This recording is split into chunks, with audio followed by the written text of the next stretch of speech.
Hello and welcome to the Flix Forum podcast, where each episode we go back and we look at a Netflix original film in the order of release. This episode we have Netflix 219th film from 2020. It's the Canadian action thriller The Decline, or Jusqu'au, déclin. Sorry, really bad French. It is directed by Patrice Lailberte. It stars Guillaume Laurin, Bosse, Marc-Andre, Grondin, and Marie-Evelyne Lessard. I'm Jesse. I'm here solo. Apologies for my pronunciation for a lot of those names and words. I watched this film in French, so I didn't listen in the English dub or anything like that. So I'm looking forward to talking about this one, The Decline.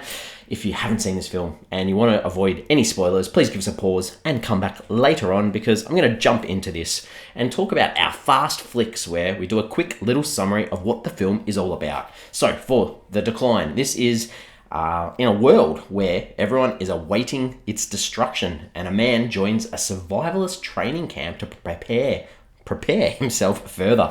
All right, let's talk about how this one got to Netflix. So this is Netflix's first production in Quebec ever, which is interesting. I sort of mentioned before there is an English version of this where the actual original cast dubbed their own dialogue to ensure that the English accent of the Quebecan language sort of was appropriately represented. So that's a pretty good little detail that they went into to sort of make this as authentic as possible. This one was released at the Quebec Cinema, or the RVCQ, on the 27th of Feb in 2020, before hitting Netflix worldwide on the 27th of March in 2020. It won one award. It was nominated for a further 12. They were mainly Canadian awards for editing, producing, visual effects, makeup and sound, acting. So a big range of awards, all at Canadian ceremony. So pretty much well loved in Canada from the look of things. Translations across the world for this one. This one in Spanish is called Survival Mode. In Arabic, it's called The Chaser. In Finnish, Italian, it's called Fight for Survival. In German, it's called Under the Sinking. Interesting title there. In Greek, it's called Until My Last Breath. These are all pretty good titles. In Israel, it's called Near the End. In Japan, it's called Downfall. In Panama, it's called Until the Fall. In Russia, it's called Doom. In Sweden, it's called Before the Doom. And in Turkey, it's called Doomsday is Near. So all pretty negative sort of words about the end of the world, doomsday, everything's coming to an end. What are we going to do as humanity to survive? And that's pretty much what this film does or talks about. The consensus for this one. So on Rotten Tomatoes, this sits at a 91% on 11 reviews, so that is definitely fresh, super high. The audience has it a little bit lower at 63%, and that's on more than 100 ratings. On IMDb, it sits on a 6 out of 10 on exactly 9,000 ratings when I check, so that's a pretty impressive score. On Letterboxd, it sits at a 3 out of 5 too, which is a very solid score on 5,500 ratings. And it has been logged by over 7,000 though. So overall, for an international film in the non-English language, quite a few people have seen this. Pretty positive reception. And what are my early thoughts though? I think this has a real brisk runtime, which is really good. It makes it a real easy watch.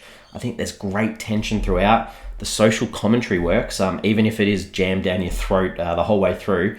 And it doesn't necessarily take a side on what you should go with for that commentary either. So overall, I recommend this one. I think it's worth a watch. So let's sort of get into the crux of the film and talk about some of the characters. So I guess our main character is Antone. This is a guy who's got a family.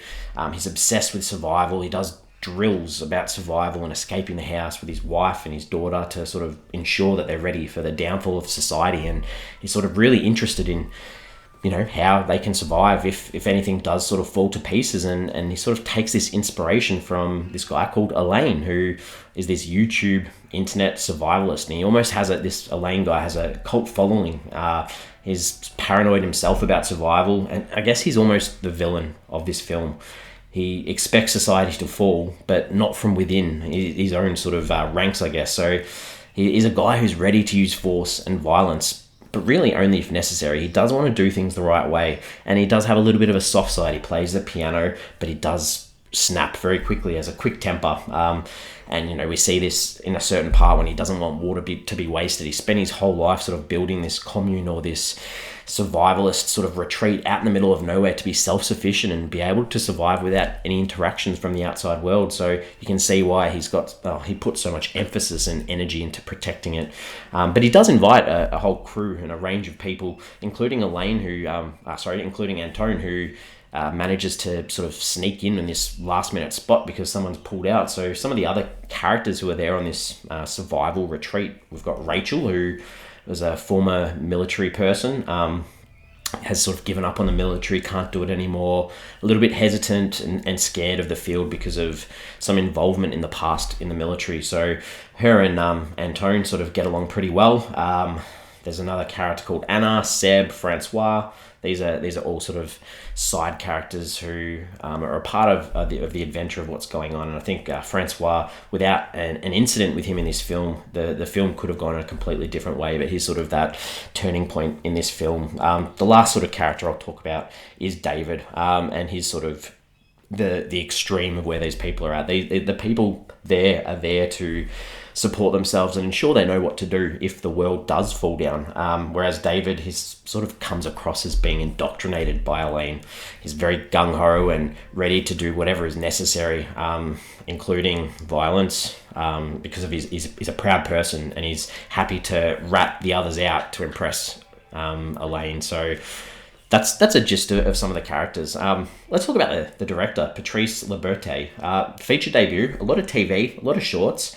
Another feature in 2022 with some of the same actors who are in this film as well, including Guillaume Laurin, who plays Antone in this. So interesting to check that one out possibly and see what the follow-up is like. And that leads us to scenes. What are some scenes in this one that I enjoyed? So I think there's a scene where the group are all together and they have this discussion of what to do. And I have said there's spoilers, so they have this discussion of what to do with a body. And I think that was really effective. There was no right or wrong way of dealing with it. And then we sort of see Elaine sort of as the leader or the owner of this area sort of go ahead and take it into his own hands and dispose of this body. It sort of made it really clear as a character for him that he was going to do whatever he needed to protect his lifestyle. There's a scene that involves a death with wire. I'm just going to put that in there because it was pretty impactful. And the only other thing I'm going to say, because as much as it was obvious, there's a scene where Rachel and Antone go across a frozen river. And you know what's going to happen if you walk across frozen ice in a film. But the ice crack completely got me, threw me. And that was a standout moment. Things in this that I didn't really like. I think that, it is a survivalist movie. And there's a scene where they dissect a rabbit. I think probably just because I'm a little bit squeamish. But that one, I did not like that scene. There's a scene where Antone and Rachel, they get back to their cars, which have been out in the snow, sort of covered up for days, and they just put the key in the ignition, and with one twist, the engine sort of cracks over, and I just had to laugh because, I'm used to a car going rattling. Like if it's been that cold for that long, I'm sure that it wasn't going to turn on straight away like that. And the only other thing, there's this sort of physical confrontation at the end of the film between Elaine and Rachel in the house. And that just went on and on with physical combat backwards and forwards. It got a little bit ridiculous and unrealistic. So that's the only other thing I didn't like in this. And, it's a short runtime, so it is hard to sort of cover off and go into a lot of themes and ideas in a lot of detail. But, they did talk a lot about the world going to hell and the need for people to prepare for it.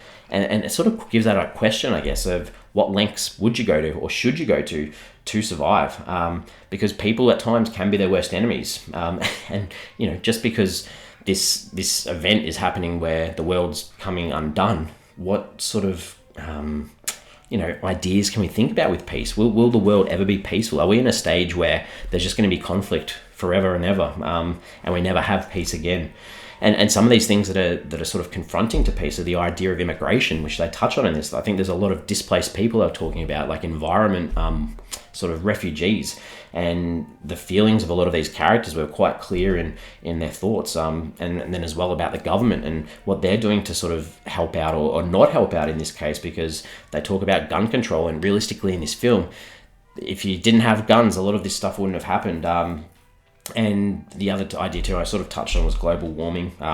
They sort of talk about endemics, pandemics, economic conditions. These are all things that are probably pretty true to really any audience, no matter when they watch this film. And that leads me into what I took away from this film. I think like it is set in this snow-covered area, and I felt cold even just watching, like freezing cold, just watching this film.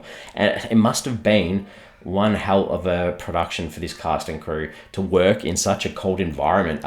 But the whole location was perfect. It just looked so good on the screen. And I think that's almost ready. I think I'm ready to wrap this one up. I think I'm almost done. There's not much. I haven't got any questions or any ponderings to sort of talk about. So I'm going to finish it off. Give the film a rating out of 5. This is well worth a watch for the craft of the film and the story. I think there is a higher chance that this isn't going to be for everyone, and I completely get that. But if you want to see a different take on a survival type of film, and it's not one that, that those same sort of cliches that we see over and over again, I think it's worth it. So I'm giving this a 3 out of 5. So jump on board if you're keen on seeing this one. We have socials. We have Twitter, we have Facebook and Instagram. Give us a follow, give us a like if you can. Subscribe to us on your favorite podcast platforms too. But the question I wanted to ask for social this week is, how would you go surviving out in the wild? I think I'd be no chance. I'm putting it out there now. I wouldn't feel comfortable killing any animals to eat. Not very good at making a fire. I'd freeze. I'd be hopeless. So maybe some people wouldn't, but I could not do that. That brings us to the end for this episode, but we are back next week. Next week, we have another 2020 film, another international film. This one is the Indian Hindi language drama, Maska. It's directed by Niraj Irwani. It stars Manisha Kolara, Javed Jaffrey, Nikita Dutta, Prit Kamani, and Shirley Satia. So if you're keen on checking out that one before next week, do so. Give it a watch, and then jump on next Wednesday, and we'll have an episode on that one for you. As always, thanks for keeping me company, and I hope you've enjoyed this chat.